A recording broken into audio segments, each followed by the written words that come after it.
Hey everyone, welcome back to another video. Today I'm going to be talking about how to take clips from chat. So we don't have a chat command. How do we get that in there? Simply, you can't take a clip from right here where it says create clip and kick. But what if I just want to come to chat and take a clip? How do I enable that? How do I get that feature? I see some streamers who have it. Today I'm going to be showing you how to do that right from chat. All right, the first thing you're going to want to do is come all the way down to interactions.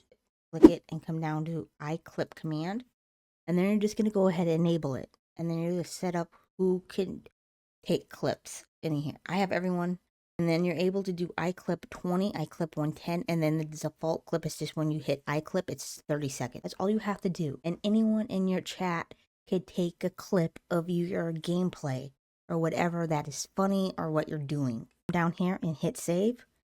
And then that's all you have to do. If you haven't figured it out, the name of this bot is called Kickbot. If you guys want to check it out, the link will be in the description down below. If you're new to Articskyfox and want to know more updates about Kick, new tutorials and updates with Kick, please go ahead and hit the subscribe button, drop a comment down below, and let me know what feature you are going to be using with Kickbot. I am interested in hearing how you're going to use Kickbot within your own streams.